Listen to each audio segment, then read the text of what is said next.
My childhood, I guess you'd consider, was pretty good, or at least the normal or usual thing of teenagers and that. For a long time during my teenage period, in Duluth, it was during that the Big Depression era, from 1929 to about 1936, and things weren't too good. My dad always kept a job, though he wasn't out of a job. We had a nice home there, and we had what we needed to eat, nothing really fancy, but everything nourishing and all that we needed. We for many years we didn't own a car because of the expense of it, but as I said, it worked out pretty good. However, I never cared for Duluth. I guess that was because as I got to be a teenager, there was really nothing going on mainly due to the Depression. The chances of getting a job, which I tried to as a teenager, I never could get a job. I did have a paper route in the afternoon. I made about $30-40 a month on that paper route. I had that for, I guess I must have had that for 5 years or so. But to get any other job, it was almost impossible there during that time. Duluth, of course, has very severe winters. The summers aren't too bad; they're rather pleasant, but the winters are very severe, and we get a tremendous amount of snow, and many times you just don't go to school because of the snow. When I was in the grade school, in other words, below the 8th grade, part of my job and some other fellows that were bigger fellows was a job during the snowstorms to take the other kids at home to see that they got home all right, which was really quite a job now that I look back on it. But I had always I didn't care too much for school in those days. I struggled through it all right and graduated high school, but I didn't care for school. And then once I got out of Duluth and say into California, I liked it, and I went to a lot of schools, including a year at college and trade schools and night schools and everything. I enjoyed it, so my opinions changed on that. But while I was in Duluth, all I could think of was to get away from there, and of course I couldn't until I graduated high school. So anyway, I saved what money I could. I don't know what I had, not too much, maybe $100 or something in the bank. And I had enough credits to graduate in February, but my mother wanted me to go through to June and and go with all the ceremonies of graduating. So as I said, I didn't like school, so since I had enough credits in February, I didn't go to school from February to June, but I stayed around there. It was in this period that I went and rode the rods for something to do, as I had on one of the other tapes. So I waited in June. I graduated one night, went through all the ceremonies and all that, And I'll tell you, the next day I took off. I took a bus and headed for California. And got out there. I enjoyed the trip out. It was something new to me to make that long a trip, and it was quite enjoyable. And I went to the California, Los Angeles, and I of course stayed in a hotel when I first got there. In those days you could get a fairly decent hotel for $1 a day, and I think I was there, I don't know, a week, maybe 2 at the most. And I thought I'd better do something else. So I hunted around and I found a house there with a fellow by the name of what, I can't think of his first name now. His last name was Cook.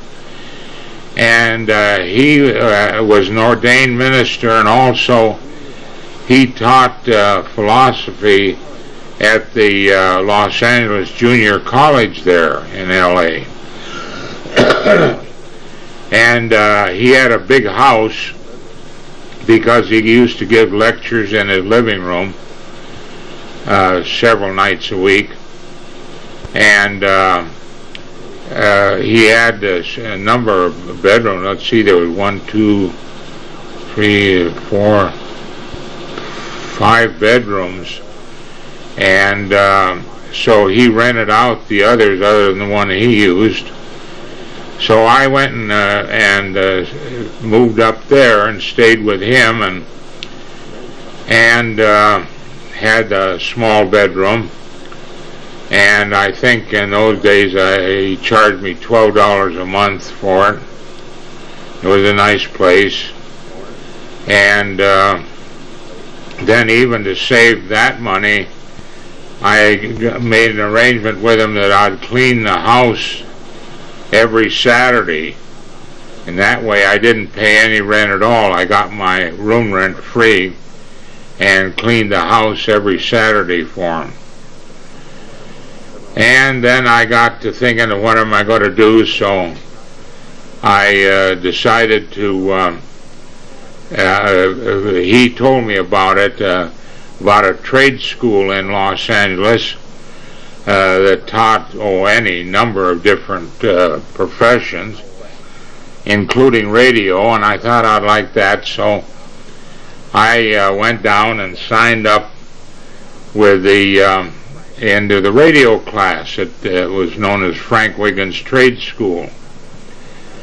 And I went there for 2 years, and that's where I learned enough to take the examinations to get my Federal Communication Commission licenses, the first class telephone and the second class telegraph.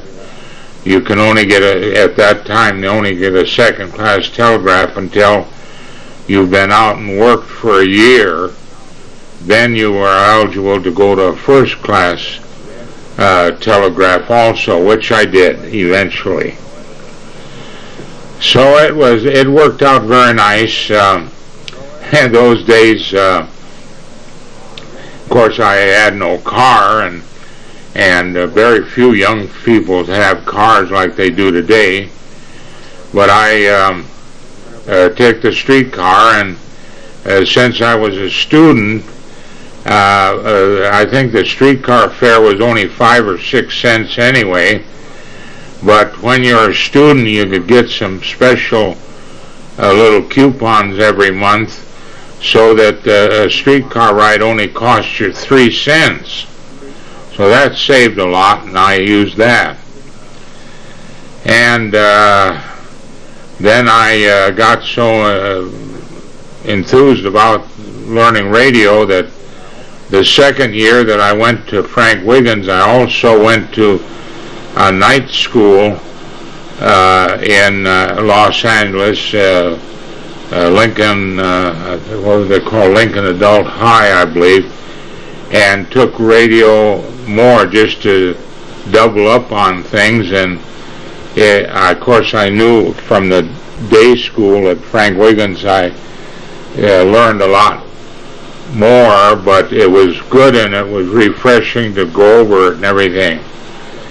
So anyway, I put several years in there, and then I went and put 1 year of college at Los Angeles College in engineering. And I was too eager, I guess, to get out and go to sea, something that I always wanted to do.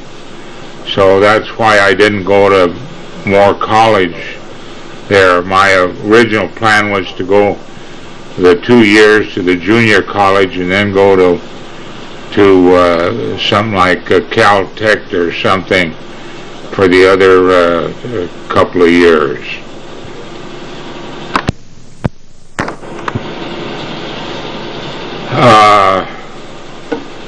Unless a person has been to sea, and they would never know the drawing card or the magnetism that going to sea has, and I liked it a lot.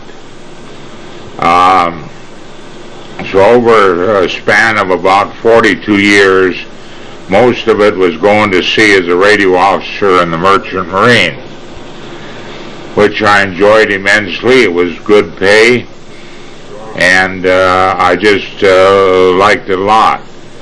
Now I did here in that period of time, I went with Pan American Airways, which I already described in another tape, and I got married in 43, and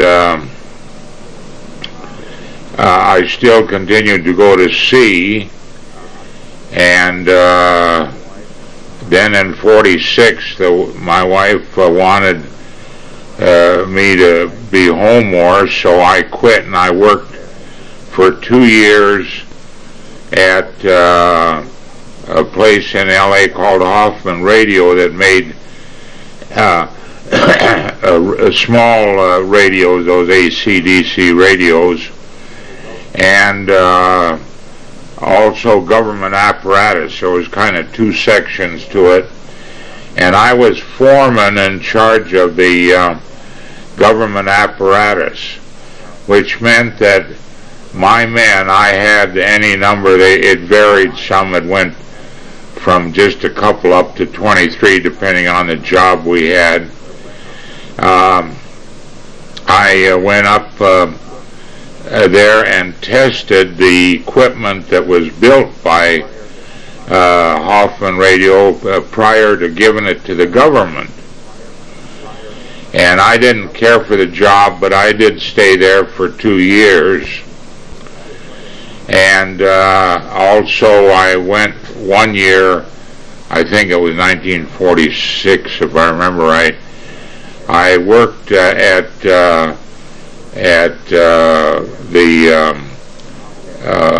Western Airlines ground radio maintenance. In other words, they'd bring others, fellows would bring the equipment off the plane down to us and we would repair it.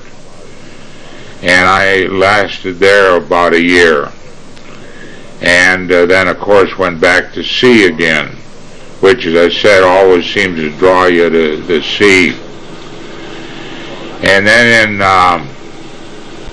1950, I went with Standard Oil of California on their tankers, their seagoing tankers. And I remained there until I retired in February of 1977.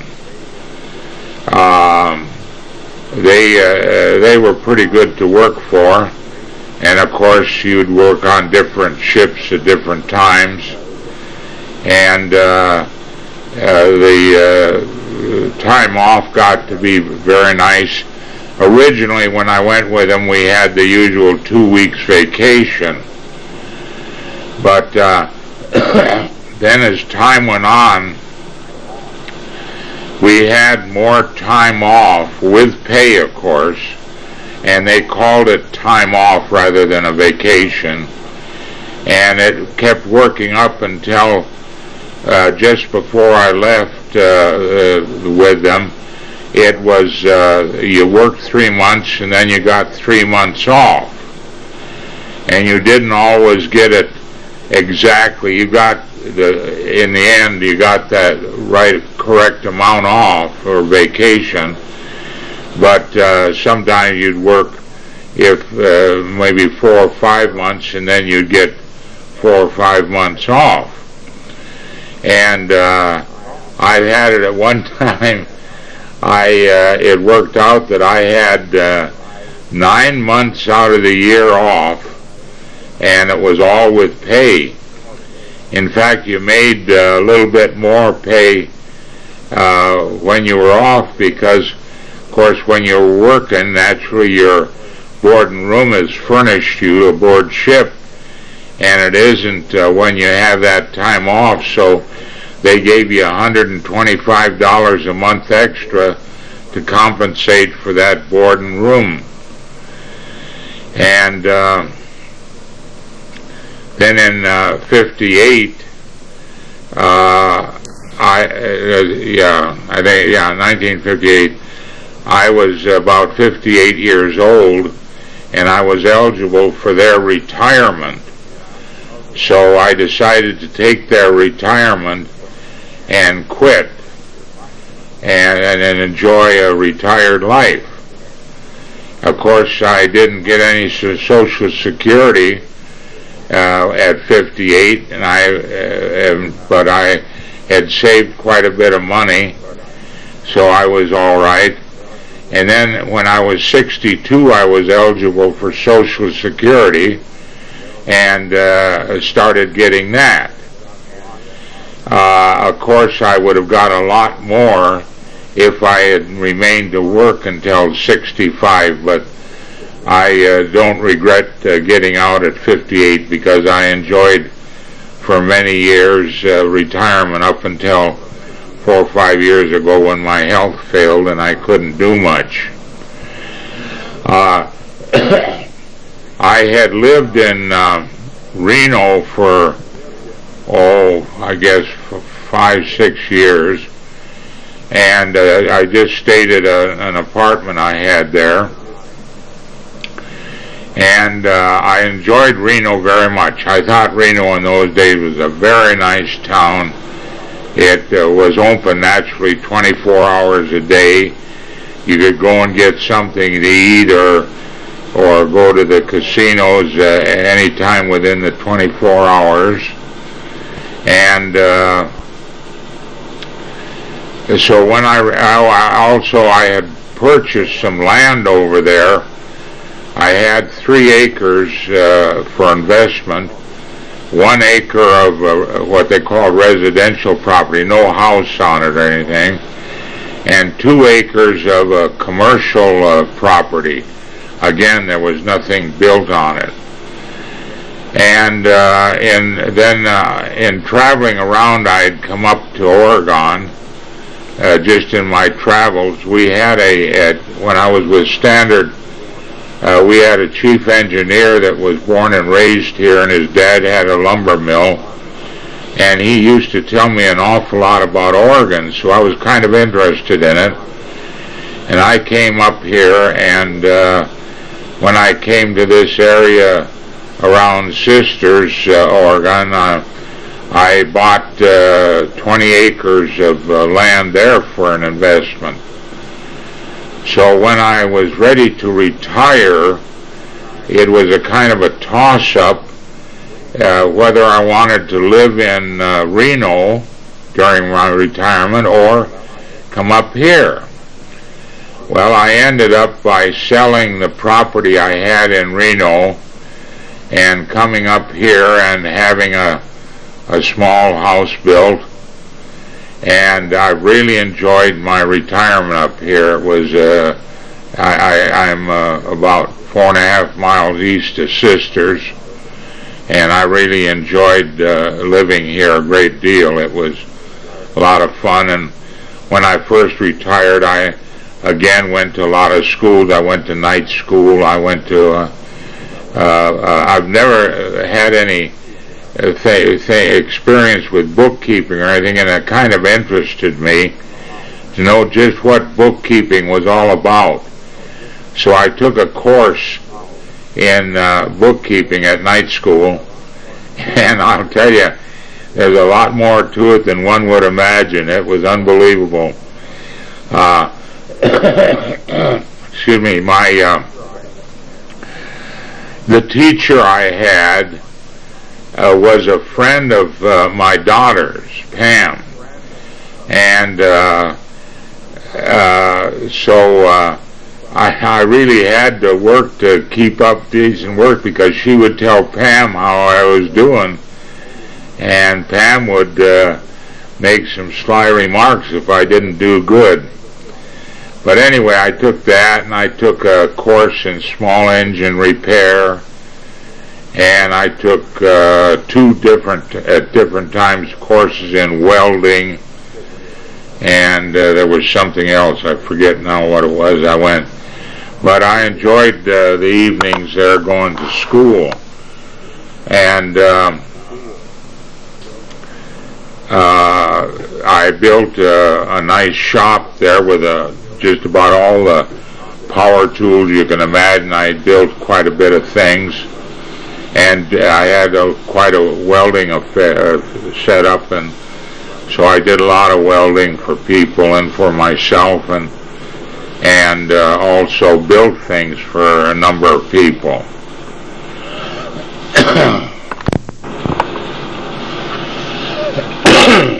I might go back for a while to my days in Duluth, and tell you that my dad was a city fireman for 36 years. He started, I don't know, way back in about 1917, and he even drove, in those days they didn't have the engines like they do now. They had the steamers, as they called them, pulled by horses, and my dad drove horses then. And I have a picture of him, of course, driving the horses and going to a fire. And I used to go down to the fire stations, whichever one. Over the period of time, he was in different fire stations, and I used to go down there sometimes when I was a kid to bring him lunch or something that my mother had made. But I used to watch the horses and how they harnessed them up when they went to a fire and everything. And then my dad, after the horses were gone and they had the regular automotive type fire engines, he drove those, and he liked that. He never went any higher, although he was good friends with the chief and fire chief, who was his name was Black, I remember. And Black wanted him to go ahead and go up and get to be a captain, which a captain on every fire engine, sitting next to the driver, is what they call a captain.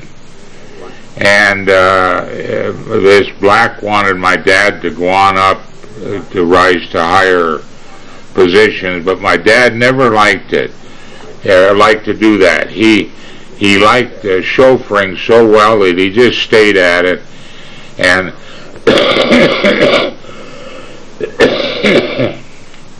excuse me, he was very devoted to it, and his job at a fire was to stay by his fire engine and keep it running, because they had pumps on there that pumped the water to give better pressure to the water for those handling the hose. So that was his job, was to stay there.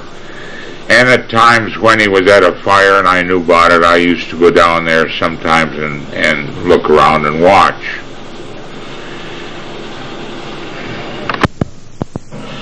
I was always great for having hobbies of one kind or another. And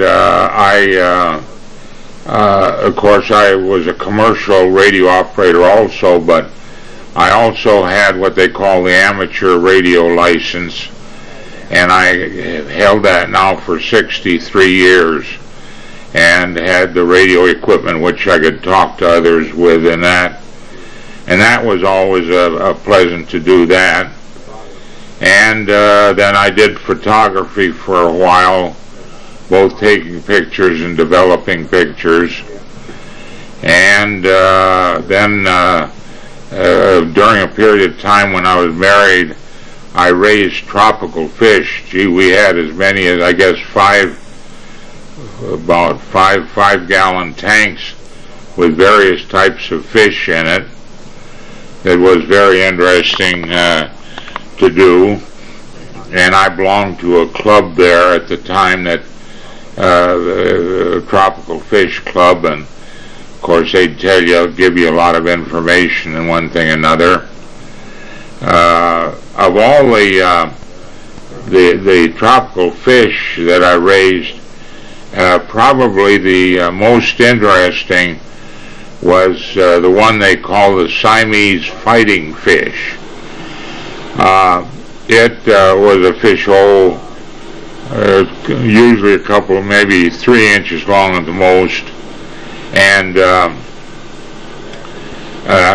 when they had the male and female, and the female laid eggs, they laid them on the top of the water in little clusters, about like a 25-cent piece, and you had to separate then the female from the male, because the male would kill the female after she laid eggs unless you did that.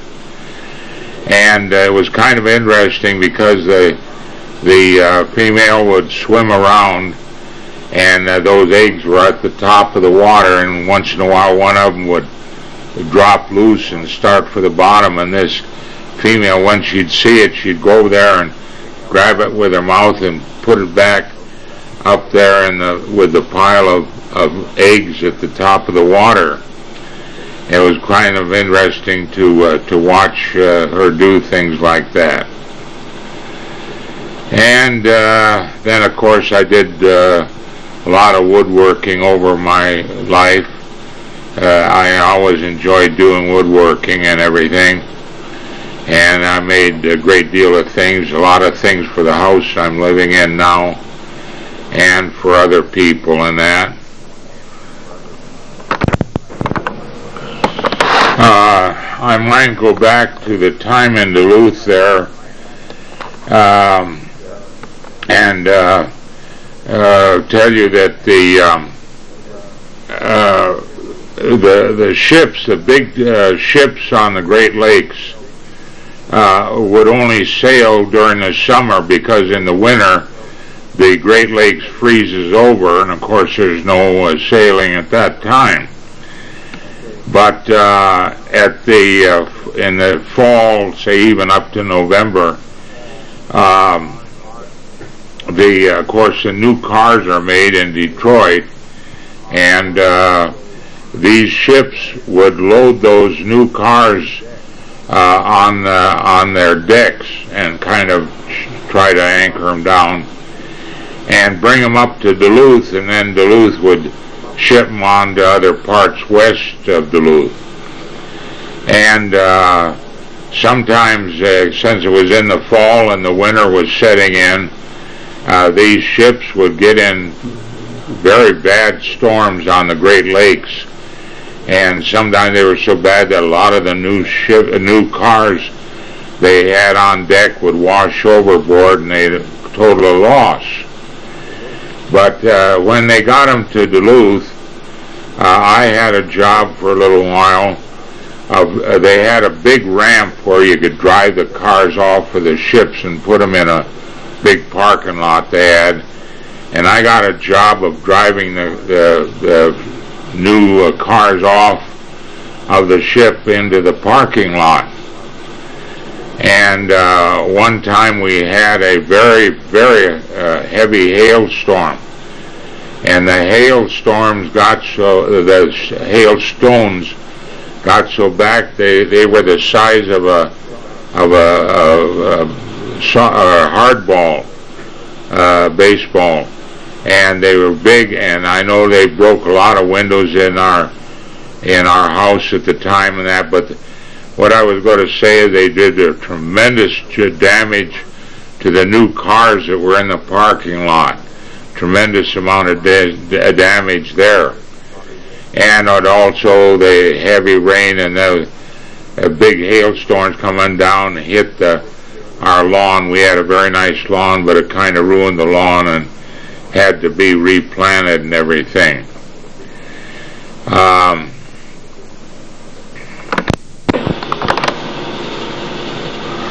As I said, going to sea was very interesting.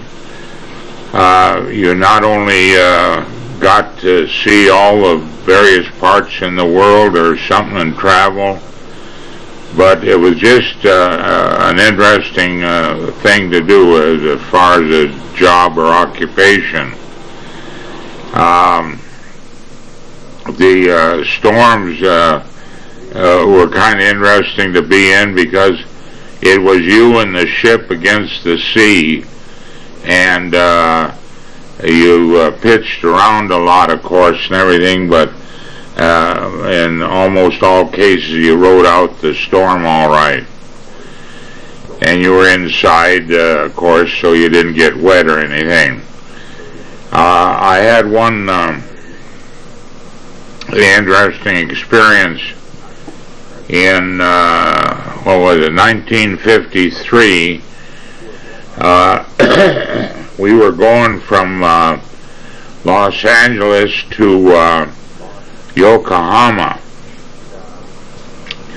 and we were about 150 miles east of Yokohama one morning, and about 4 a.m., of course, I was sleeping when the ship started to shake. Just unbelievable the way the ship shook. Now you got to remember, these ships are big things. They're usually about 600 feet long, and they weigh about 6,000 ton, not loaded and everything. But it just shook the ship, and of course it woke me up. And when I tried to get out of the bunk, throw my feet off the edge, it was shaking so bad it would just throw me up in the air and back in the bunk again. And it lasted, I don't know, maybe 15, 20 seconds. And I got up, and everybody else was up, of course, then, and we really didn't know what it was. But finally, around 7 in the morning, we listened to an Armed Forces newscast from Tokyo, and they said that there had been a very severe earthquake, and the center of the earthquake was 90 miles east of Japan. So that meant that since we had been 150 at the time, that meant we were 60 miles from the center of the earthquake. And we made all right, didn't do it. By the way, when the earthquake happens and you look out at sea, the sea is just as calm as can be. You'd think that there'd be a lot of waves that, but there wasn't. It was just looked perfectly calm, yet it just shook the ship unbelievably. So anyway, we found out what it was and everything, and I'd been in a couple other smaller earthquakes there that didn't shake the ship anywhere near like this did. So anyway, that was quite interesting.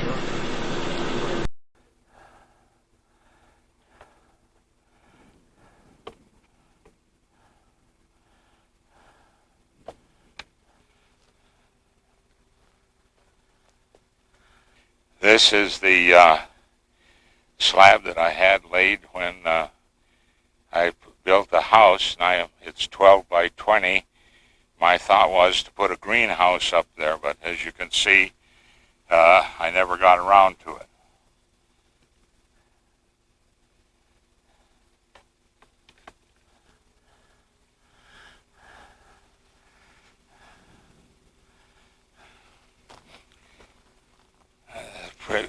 Shot of the front of the house. Those plastic awnings I put up were a great thing, one of the best I ever did to the house. They're just great. They don't stop the view from looking out, and yet they stop the sun from beating inside. They really work great.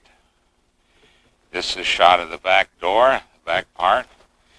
By the way, the house is running north and south. And we go over, I have a supply of wood for a wood burning stove that I have, but I never use it because I have the heat pump. Now this area in here is one that I had tried the first few years to plant a garden. And it just didn't work out. The cold nights would get most of it, and if it didn't, then the animals would get the rest. And this is the metal shed that's 20 feet by 50, and that little offshoot there is the pump house, and it contains a 120-gallon reserve tank in it. And this is the front of the shop that I use, or the garage that I use for a garage. And the back part, where you see the window, there's the shop that measures 20 by 20. Out in back, you'll see sawhorses and some cross pieces. That's where I do my spray painting when I have any to do. I take it out there and do it.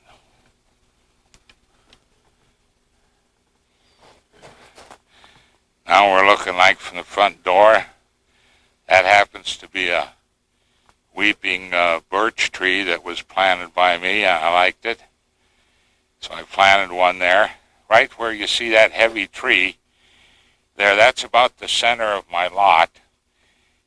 From that point out in the street, it goes 375 feet, both east and west of that point, and from the street going back, it's 1,354 feet.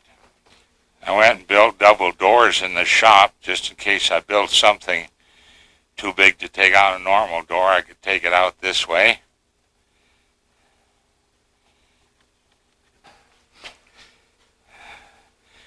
This is inside the garage part of the shed. I got my sheet stuff there. I store there. Down there is my snowblower, which I only used twice after I got it. And then we have my welding bench and the stock of steel behind it, as you can see, and a few other things. That you see now is the Marlin sign making machine that I use, and of course I keep it out here. It's so too big to, and takes up too much room for the shop part, but I can take it in there during the winter when I want to use it. Over here you'll see odds and ends of lumber that I have and maintain there. That door goes into the shop.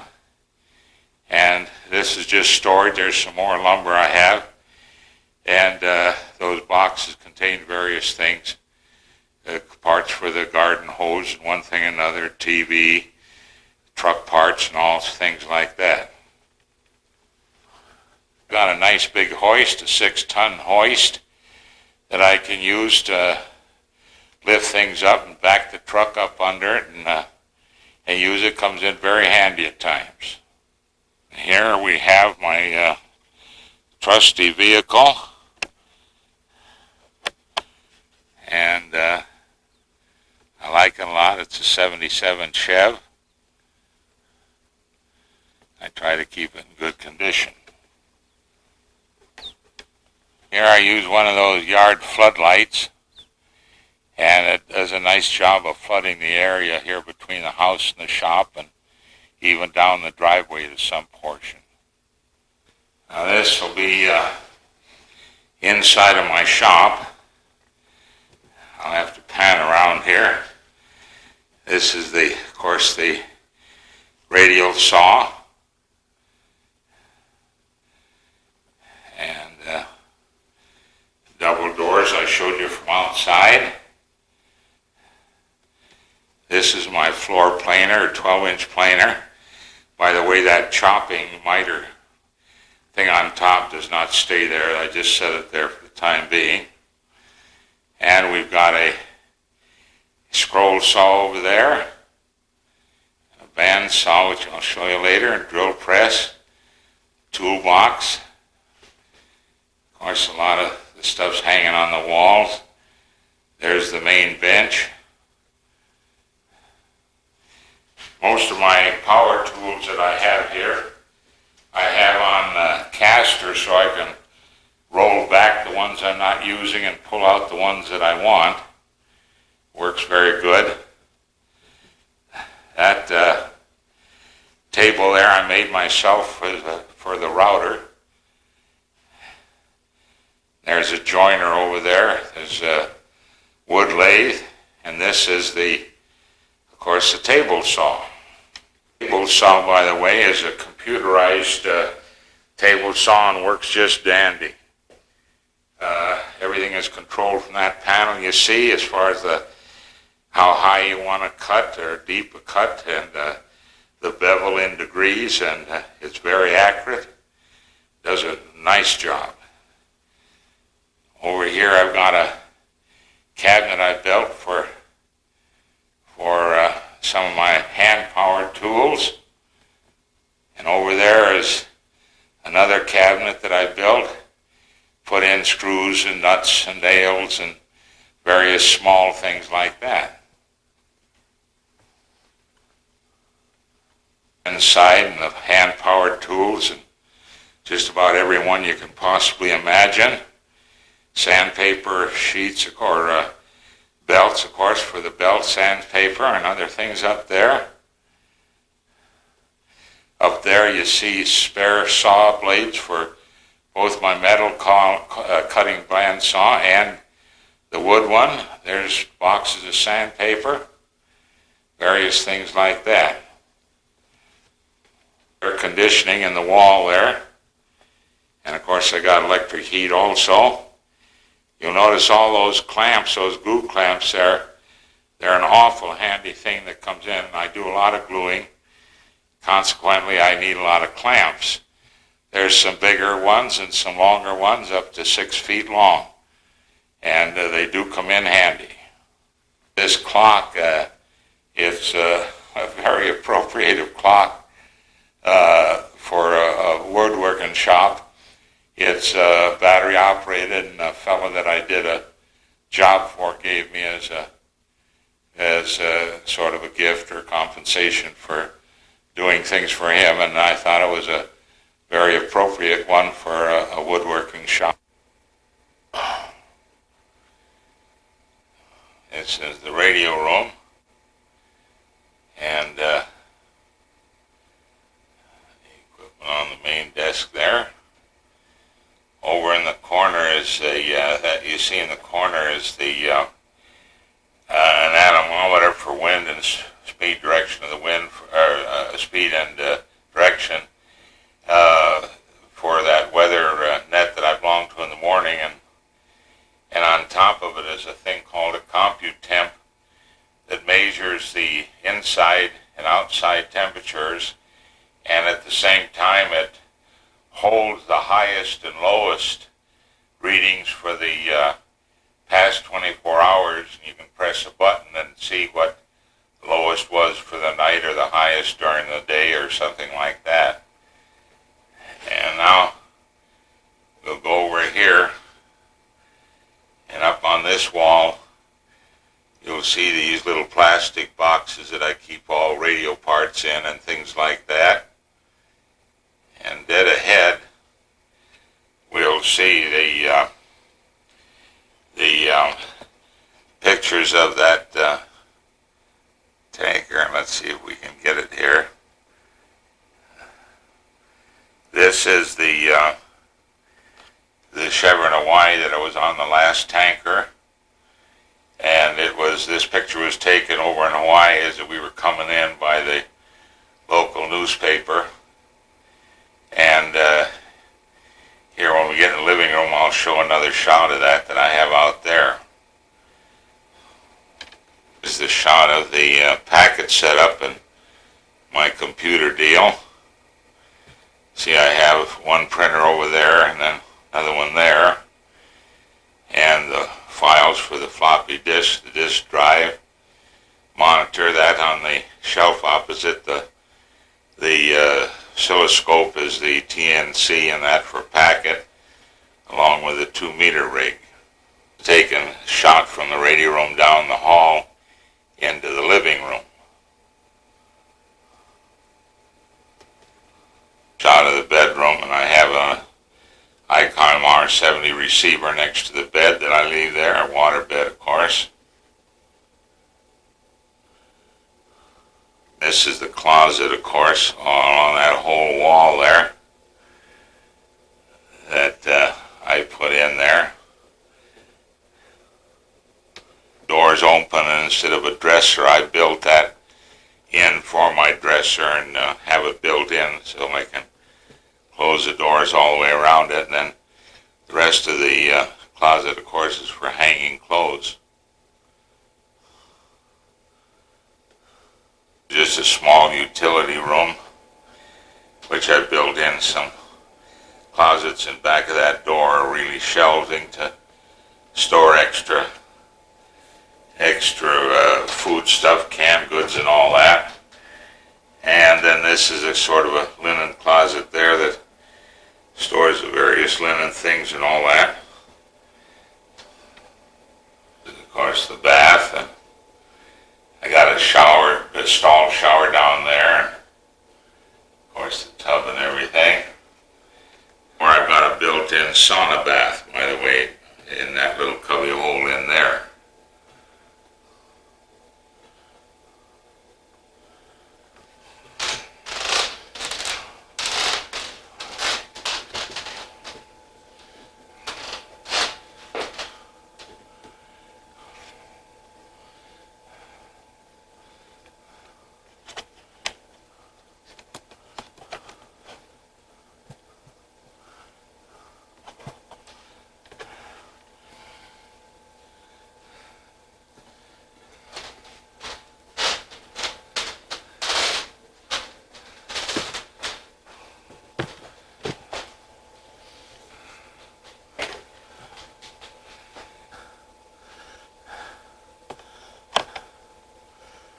Played this back, the tape I saw that some of it didn't show up just the way it should. The sound didn't come through, so I'll try to do that part over again.